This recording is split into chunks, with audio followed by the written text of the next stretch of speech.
మన Chiranjeevi vascular and multi speciality hospital దేశంలోనే best vascular and endovascular facilities and all multi speciality care. అమ్మ నమస్తే. అమ్మ నమస్తేనన్న. అమ్మ గుడికి వెళ్తాము, ప్రదర్శనలు ఎలా చేయాలో ముఖ్యంగా శివాలయంకి వెళ్ళినప్పుడు అమ్మ చాలా మందికి తెలియని విషయం మీరు ఈరోజు చెప్పాలి. అసలు శివాలయంకి వెళ్తే ప్రదర్శనలు అనేది ఎలా చేయాలి, తర్వాత శివుడు నంది ఇక్కడే ఉంటారు, అవును, మధ్యలో జనాలు తిరుగుతూ ఉంటారు. కొంతమంది ఆ నందికి ఇలా పెట్టి చూస్తే పాపం ఏదో దైవ దర్శనం కావాలంటే వీళ్ళ దర్శనాలు ఎక్కువైతూ ఉంటాయి. కరెక్ట్. అవి అసలు ఆ మాత్రం కూడా ఉండదా, ఒకరు చూస్తున్నారంటే పక్కకి వెళ్ళరు. ఇంకొకటి, హారతి ఇచ్చే టైంలో పూజారి బయటకు వస్తున్నాడు, ఇటొక క్యూ పెడతారు, మధ్యలో వదిలేయండి అంటారు, అక్కడ కూడా వదలరు. సో నిజంగా ఒక గుడికి వెళ్తే మనం చేయాల్సింది ఏంటమ్మా, కరెక్ట్ గా ఏం చేయాలి? తప్పకుండా చాలా చక్కని ప్రశ్న. ఇది అందరూ తెలుసుకోవాల్సిందే. అసలు ఫస్ట్ గుడికి ఎందుకు వెళ్తాం మనం? దైవ దర్శనం కోసం వెళ్తాం, మంచి జరగాలని వెళ్తాము, మన కోరికలు ఏమన్నంటే మొక్కులు తీర్చుకోవాలనో లేకపోతే అడగాలనో, ఆ దేవుణ్ణి దర్శిస్తే మనకు మంచి జరుగుతుంది. అంటే అక్కడ ఏదో ఉందని పెడతాం కదా, మన ఇంట్లో లేనిది అక్కడ ఏదో ఉంది, దాన్ని మనం పొందాలి అన్న ఇంటెన్షన్తో గుడికి వెళ్తాము. అయితే ఆ వెళ్ళాలి అనేటప్పుడు ఎలా వెళ్ళాలి? ముందు వస్త్రధారణ దగ్గర నుంచి వస్తాం. వెళ్ళేటప్పుడు వస్త్రధారణలో చూసినట్టయితే కనుక చాలా వల్గర్ వస్త్రధారణ వేసుకుంటున్నారు. తర్వాత జుట్టు ముడిపెట్టుకునో జడ వేసుకునో వెళ్ళాలి.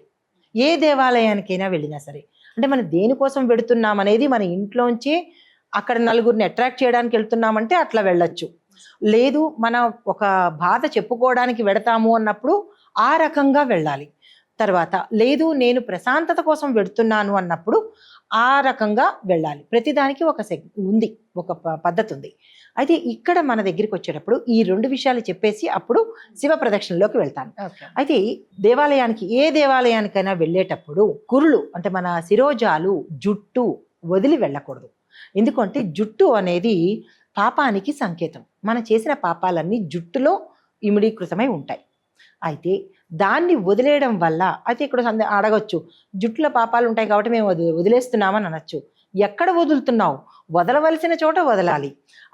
అది ఏదో ఒక రూపంలో ఆ వెంట్రుకు ఏదైనా భగవంతుడికి అందించే పువ్వులలో కావచ్చు, ఇచ్చే ప్రసాదంలో కావచ్చు, తీర్థంలో కావచ్చు, ఏ రకంగానైనా సరే దేవుడికి చేరింది అంటే అది రౌరవాది నరకంలో వెడతాము అనేది మనకి గరుడ పురాణంలో ప్రత్యక్షంగా చెప్పబడింది. ఒక వెంట్రుకు వెళితే కనుక మహాపాతకం అది. మన అందం దేవుడు చూడక్కర్లేదు కదా. అవును, మన అందంగా తయారై వెళ్ళేది దేనికోసం పెడుతున్నాము? దేవుణ్ణి మెప్పించక్కర్లేదు. వెళ్ళేటప్పుడు మన దర్శనాలు మనకు పక్కనోళ్ళకి, ఈ భగవంతుడు ఇచ్చిన అందమే ఇది. మనం ప్రత్యేకంగా ఆయన తీసుకెళ్లి చూపించాల్సిన అవసరం లేదు. కానీ ఇక్కడ చాలా మంది చేసేది కొన్ని అకృత్యాలు చేయడం కోసం, కొన్ని కార్యకలాపాల కోసము గుడికి వెడుతున్నారు. ఇది సత్యం. ఎవ్వరేమనుకున్నా నాకు నష్టం లేదు, నేను చాలా చూస్తున్నాను. వికృత చేష్టల కోసం గుడికి వెడుతున్నారు. సరే, అది పక్కన పెడితే ఇప్పుడు ఏ దేవాలయానికి వెళ్ళినా మనము డైరెక్ట్గా స్వామిని చూడరాదు. ఎందుకు అంటే యంత్ర మంత్ర సహిత ప్రతిష్ఠ చేస్తారు. వెలిసినవి దేవాలయాలు కొన్ని, ప్రతిష్ఠ చేసినవి కొన్ని. అంటే దానిలో పవర్ ఉంటుంది కాబట్టి డైరెక్ట్గా మన ఐ టు ఐ కాంటాక్ట్తో స్వామివారికి ఎదురు నిలబడకూడదు. చెడు తగులుతుంది మనకి. అంటే ఆ స్వామివారిని చూసేంత శక్తి మనకి ఉండదు కాబట్టి ఇటువైపు అంటే సైడ్ భాగం నుంచి చూడాలి. ఎడమవైపు కానీ కుడివైపును కానీ నిలబడి దర్శనం చేసుకోవాలి. అయితే ఇంకా తర్వాతది ఏంటంటే శివాలయం దగ్గరికి వచ్చేటప్పటికి మనము ప్రదక్షిణాలు చేసే విధానము చాలా తేడా ఉంటుంది. మిగతా ఆలయాలలో కుడి నుంచి ఎడమవైపుకు తిరిగి మనము సవ్య దిశలో ప్రదక్షిణాలు చేస్తాము. అయితే ఇవి కూడా ధ్వజస్తంభం ఉన్నప్పుడు ధ్వజస్తంభం చుట్టూ తిరిగితే ఒకటి లెక్క. ధ్వజస్తంభం దగ్గర మొదలుపెట్టి మళ్ళా ధ్వజస్తంభం దగ్గరికి రావడం అనేది ఒక లెక్క. కానీ ధ్వజస్తంభాన్ని వదిలేసి మధ్యలోనే తిరిగేస్తుంటారు. అది మనకి సంపూర్ణమైన ఫలితాన్ని ఇవ్వదు. తర్వాత శివాలయం దగ్గరికి వచ్చేటప్పటికి మనకి ఈ శివాలయంలో పానవట్టం అని ఉంటుంది. అంటే బయటికి ఈ శివుడికి అభిషేకం చేసిన నీళ్లు పోయే మార్గం ఉంటుంది. ఆ మార్గము నుంచి లెక్క పెట్టుకుంటాం మనం. అయితే శివుడికి నందికి, ఇందాక మీరన్నట్టు శివుడికి నందికి మధ్యలోంచి ప్రదక్షిణాలు చేస్తే శివానుగ్రహం కన్నా నంది యొక్క ఆగ్రహానికి గురి కావాల్సి ఉంటుంది. ఆయన ఒక్క సెకను కూడా శివుడికి నందీశ్వరుడికి మధ్యలో వచ్చిన వాళ్ళని క్షమించడు. ఆ వరము స్వయంగా శివుడే నందీశ్వరుడికి ఇచ్చాడు. నేనేమీ చెయ్యను, మన ఇద్దరికి మధ్యలో ఎవరైనా వస్తే ఆ పాపం అంటే వాళ్ళకి ఏదైనా చెడు చేసేందుకు అవకాశం ఉంటుందా అంటే ఆ అవకాశము ఉంటుంది అని చెప్పాడు. ఎందుకంటే కాస్త కనురెప్ప కూడా ఆయన వేసేందుకు అవకాశం ఇవ్వడు, నందీశ్వరుడు ఒప్పుకోడు. అలా చేయడం వల్ల ఏమవుతుందంటే శివానుగ్రహం కన్నా నంది ఆగ్రహానికి గురి అవ్వడం అవుతుంది. కాబట్టి శివాలయంలో ప్రదక్షిణలు చేసేటప్పుడు నంది వెనక భాగం నుంచి చేయాలి. అందరికన్నా ముందుగా ఏం చేయాలంటే నందీశ్వరుడు యొక్క కొమ్ముల మధ్యలోంచి పృష్ఠభాగాన్ని రాస్తూ ఆ స్వామిని దర్శనం చేస్తేనే మన కోరికలు శివుడు వింటాడు. డైరెక్ట్ గా శివుడు వినే అవకాశం లేదు. జస్ట్ అందరికి తెలిసింది ఏంటంటే ఇలా ఉంది, ఇలా అక్కడ కొమ్ముల మధ్యలో నుంచి చూస్తూ వెనక భాగాన్ని రాస్తూ ముందు మన నందీశ్వరుడికి చెప్పుకోవాలి. కుడి చెవిలో నేను ఇందు నిమిత్తంగా నేను స్వామి దర్శనానికి వచ్చాను, నువ్వు విన్నవించు అని చెప్పాలి. చెబితే ఆయన ముందు చేరవేస్తాడు. అయితే ఇందాక మీరన్నట్టుగా మధ్యలో మనం మిగతా వాళ్ళ పృష్ఠభాగం చూడడమే అవుతుంది తప్ప శివుణ్ణి చూడడానికి అవ్వట్లేదు. ఇది చాలా మంది ఈవెన్ పంతులు గారులు చెప్పినా సరే, పురోహితులు చెప్పినా భక్తులు వినటం లేదు. అయితే అలాగ చూసినప్పుడు ఎవరి భాగమైతే ఈ భక్తుడికి కనపడుతుందో ఈ భక్తుడు చూసిన పాపము చేసిన కర్మలు వాడికి తగులుతాయి, ఆ ముందున్న వాళ్ళకి తగులుతాయి. కాబట్టి చాలా జాగ్రత్తగా ఈ విషయంలో ప్రతి ఒక్కళ్ళు ఉండాలి. ఎవరైనా ఇలా చూస్తున్నారు అంటే మీరు పక్కకి తప్పుకోండి. కాబట్టి మాకు ముందు శివుడు కావాలి, మాకు ముందు అందరికీ శివదర్శనం కావాలి, కానీ దానికి ఒక పద్ధతి ఉన్నది. కాబట్టి ఈ పాపాలు, ఈ భక్తుడి యొక్క పాపాలు ఆ ఎవరైతే పృష్ఠభాగం మనం చూస్తున్నామో వాళ్ళకి చెందుతాయి. వీళ్ళ కర్మలు వాళ్ళకెడతాయి, వీళ్ళ పాపాలు వాళ్ళకెడతాయి.